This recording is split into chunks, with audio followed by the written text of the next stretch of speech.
नमस्कार, मैं हूं विकास सुखीजा और आप देख रहे हैं अब तक नहीं। दोस्तों, हम आपको लेके चलेंगे सीधा करनाल जिले के गांव बला के अंदर, जहां पर भारतीय जनता पार्टी द्वारा एक बड़ी रैली का आयोजन किया जा रहा है। और आपको बता दें, इस मौके पर पहुंच रहे हैं करनाल लोकसभा सीट से भाजपा प्रत्याशी मनोहर लाल खट्टर। आपको बता दें, हरियाणा के पूर्व मुख्यमंत्री। आपको सुनवाएंगे इस मौके पर क्या कहना है मनोहर लाल खट्टर का। आपको बता दें, इस रैली का आयोजन किया है सुमित नरवाल ने, जो समाज सेवा के अंदर नए से नए आयाम स्थापित करते जा रहे हैं। चलिए सीधा ले चलते हैं आपको पूरे कार्यक्रम के अंदर। हम चाहेंगे इस खबर को ज्यादा से ज्यादा शेयर कर देना। मनोहर अब की बार 400 पार, सभी नारा लगाएं। अब की बार 400 पार। हम आप सभी से अनुरोध करते हैं, सभी अपना स्थान ग्रहण करें। सभी अपना स्थान ग्रहण करें। एक बार सभी अपने स्थान पर बैठ जाएं और हम टीम सुमित नरवाल की तरफ से हम सबके प्रिय नेता, साफ छवि के नेता, ईमानदार नेता श्री मनोहर लाल जी का इस प्रोग्राम में पहुंचने पर दिल की गहराइयों से हार्दिक अभिनंदन और स्वागत करते हैं। उनके चरणों में हम सबके प्रिय नेता श्री मनोहर लाल जी का पगड़ी से स्वागत करें। श्री मनोहर लाल जी का यहाँ पर पहुंचने पर भजन पार्टी की तरफ से भी हम हार्दिक अभिनंदन करते हैं, स्वागत करते हैं, दिल की गहराइयों से धन्यवाद। आज के इस प्रोग्राम के मुख्य अतिथि श्री मनोहर लाल जी का मोमेंटो के साथ स्वागत करते हुए सुरेंद्र गप्पा जी, जोगिंदर पांचाल जी, सुरेंद्र वर्मा जी, जोगिंदर जांगड़ा, सुमित मान जी, प्रवीण मान जी, रोहित मान मेंबर पंचायत समिति, और साथ में हमारे भाई सुमित नरवाल जी। एक बार जोरदार तालियों के साथ आज के हमारे मुख्य अतिथि श्री मनोहर लाल जी, हमारे सबके प्रिय नेता का जोरदार तालियों के साथ स्वागत करें। आज के हमारे मुख्य अतिथि, हम सबके प्रिय नेता श्री मनोहर लाल जी का स्वागत करते हुए सभी जोरदार तालियों के साथ इनका स्वागत करें। आपकी तालियों की गड़गड़ाहट इस प्रोग्राम में एक एनर्जी लाती है, एक शक्ति लाती है। अब उसके बाद मैं मंच पर बुलाना चाहूंगा आज के इस प्रोग्राम के आयोजक कर्ता भाई सुमित नरवाल जी को इस मंच पर बुलाना चाहूंगा। इन्होंने भी एक तरीके से अगर समाज सेवा की बात करें तो समाज सेवा में भी काफी अच्छे लेवल पे इन्होंने काम किया है। बोलो दादा खेड़े की। डर एक आम आदमी के मन की वो स्थिति होती है जब उसका अपने आप से विश्वास उठने लगता है।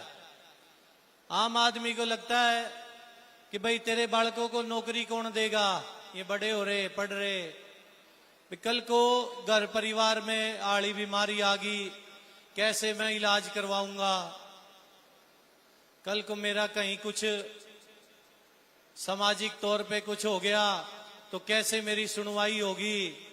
इन्हीं सब अड़चनों में उसका खुद से विश्वास उठने लगता है।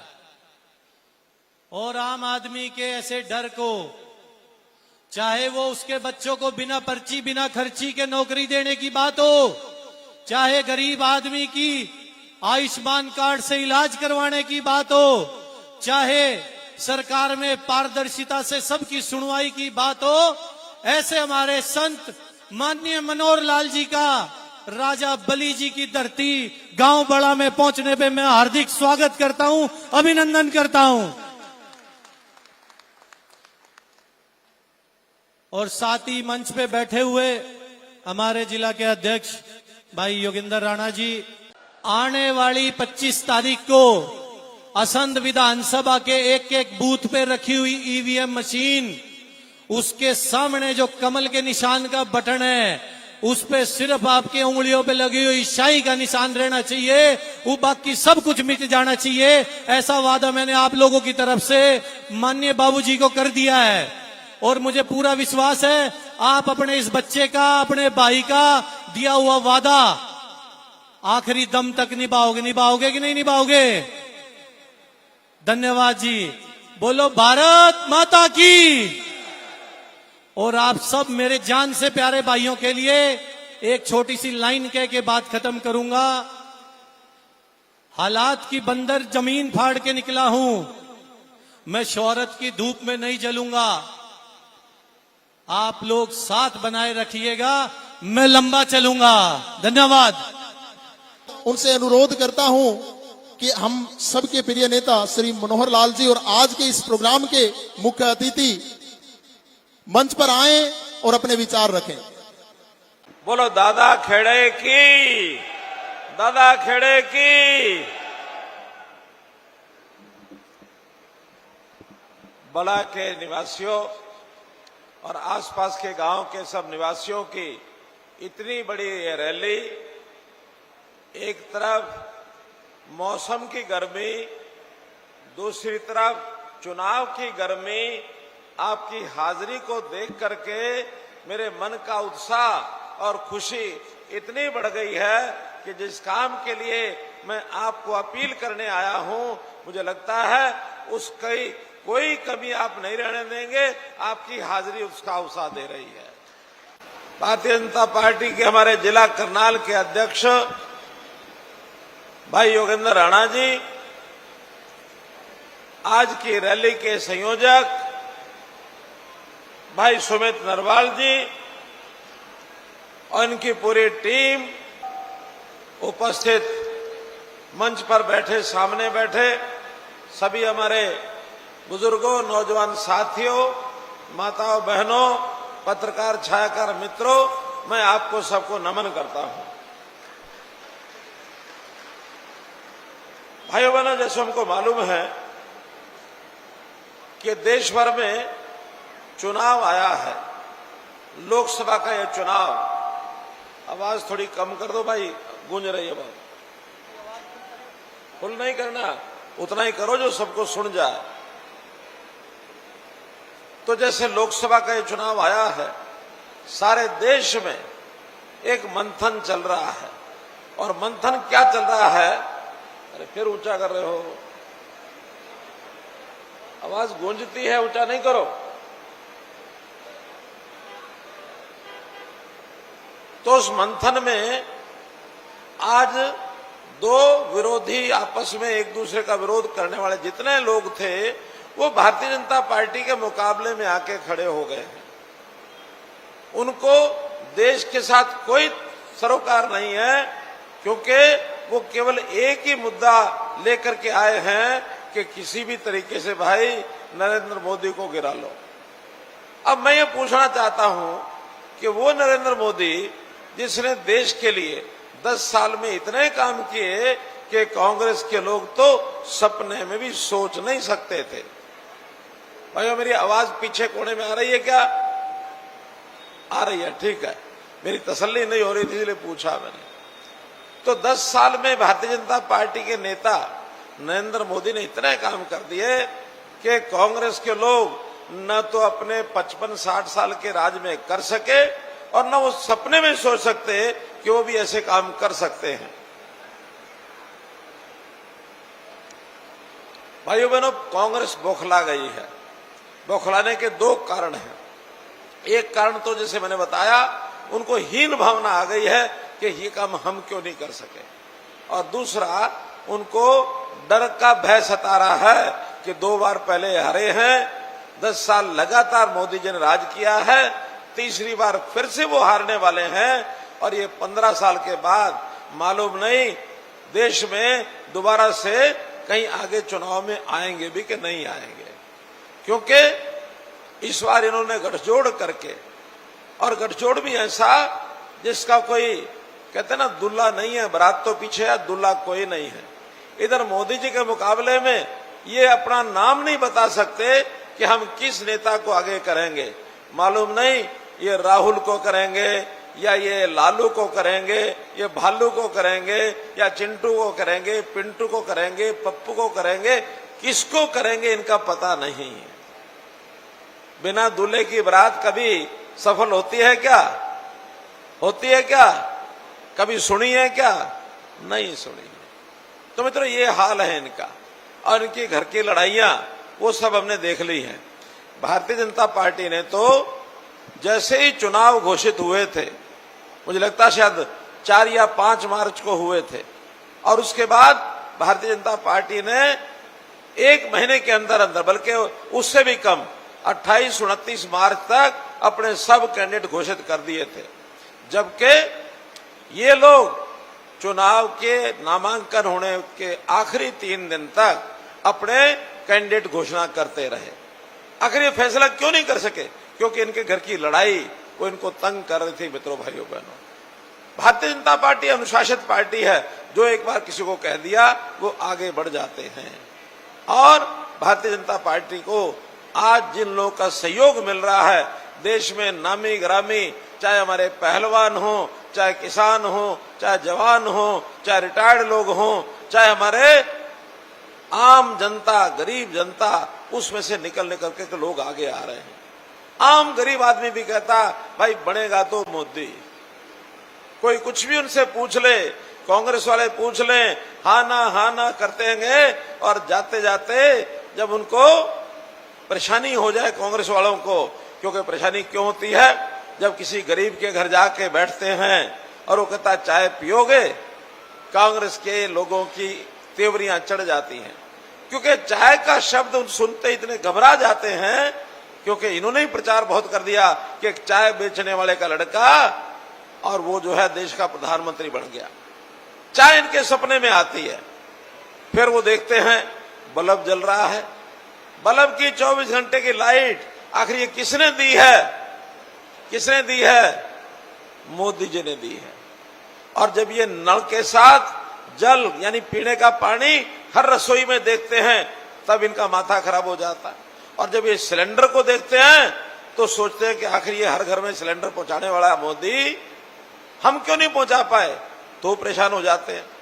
और फिर जब इनको पता लगता है कि परिवार के किसी भी आदमी का बीमार हो जाए तो इसका इलाज करने के लिए इस हमारे परिवार के पास 5 लाख रुपए के बीमे का आयुष्मान कार्ड घर में रखा है। जब अस्पताल में जाएगा, कार्ड दिखाएगा, इलाज मुफ्त हो जाएगा।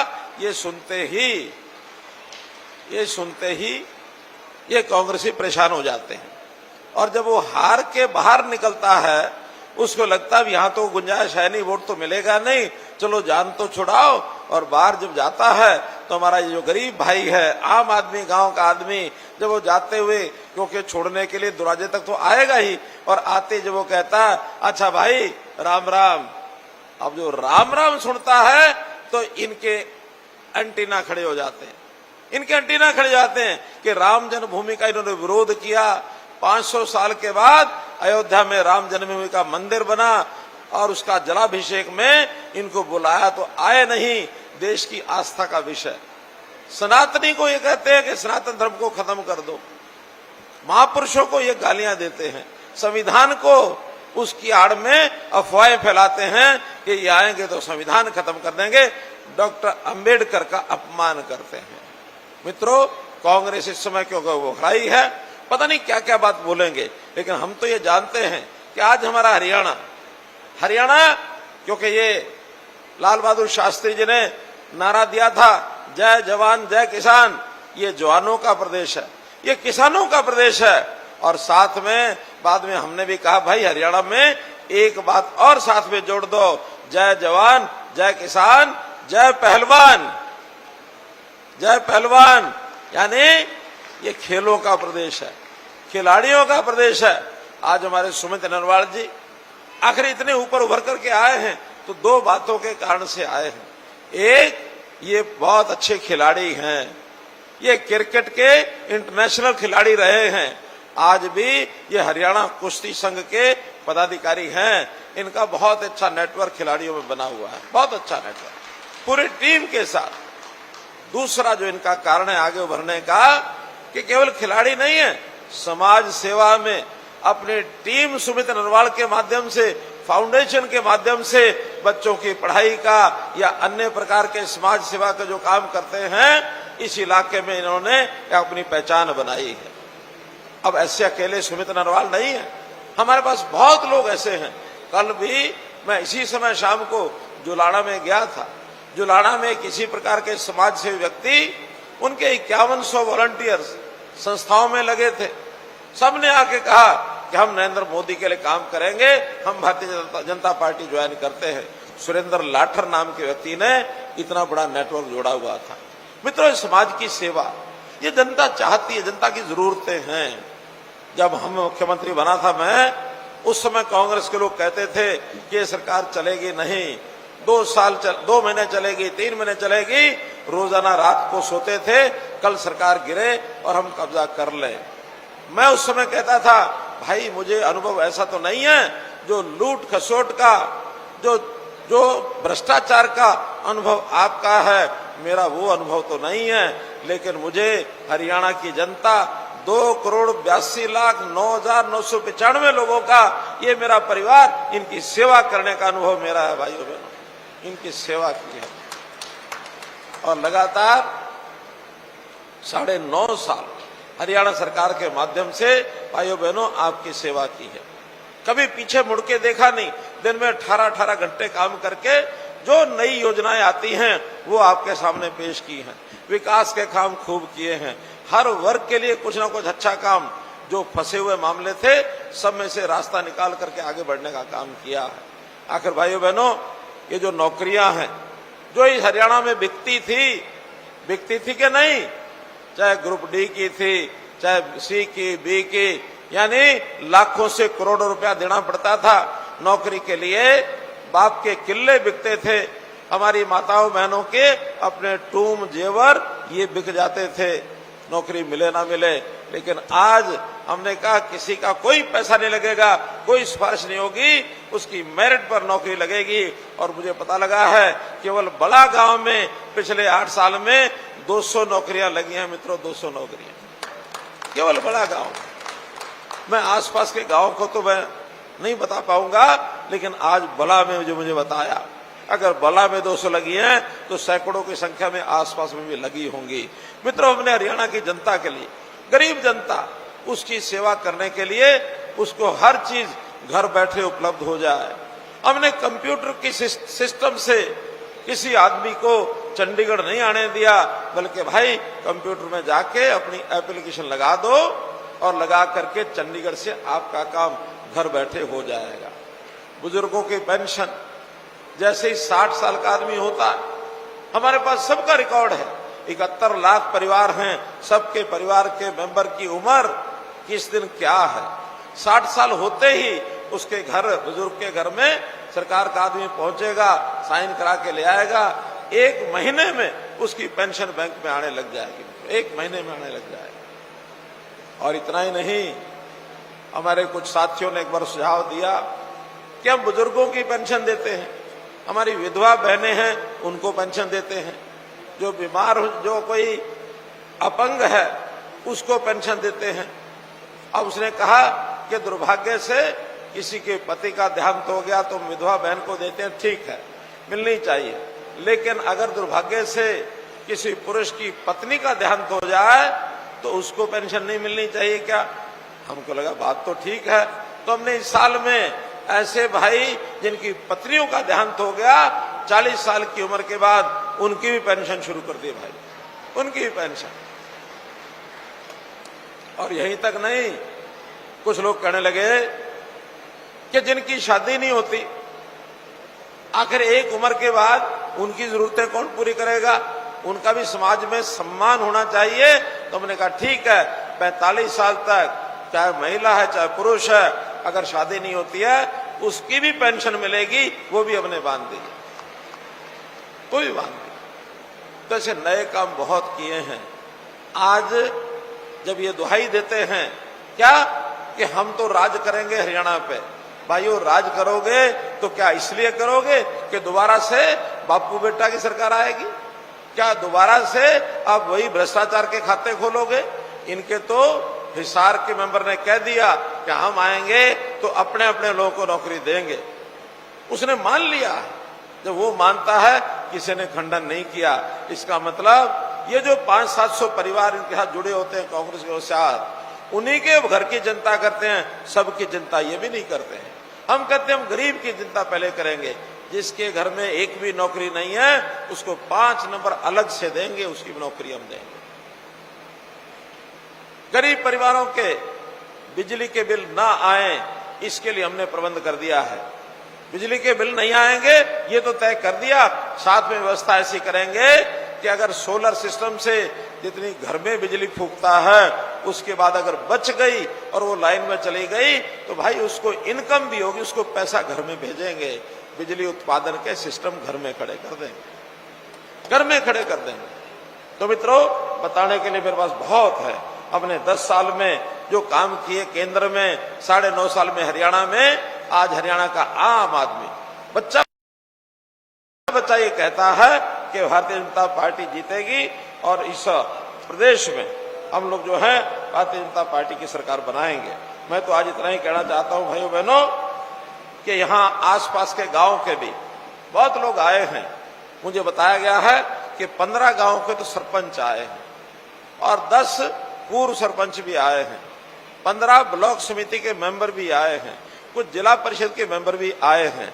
आज चूंकि अब दिन बहुत थोड़े रह गए हैं, 15 तारीख आज हो गई है, अब मात्र 8 दिन का समय बचा है।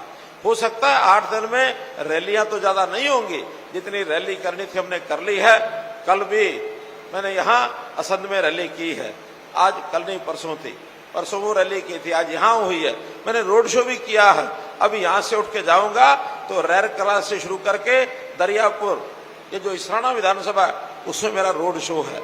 हम सबके दर्शन करने के लिए आएंगे, लेकिन आप लोगों ने जो यहाँ प्रमुख लोग बैठे हैं, एक एक घर में जाकर के अपनी गली के सब वोट डलवाओ और उसमें भी ज्यादा भारतीय जनता पार्टी के उसमें डलवाओ, क्योंकि मोदी जी ने 9.5 साल के बाद इस लोकसभा की टिकट मुझे कहा कि आप लोकसभा चुनाव लड़ो और आपको सेंटर में कोई काम हमने देना है।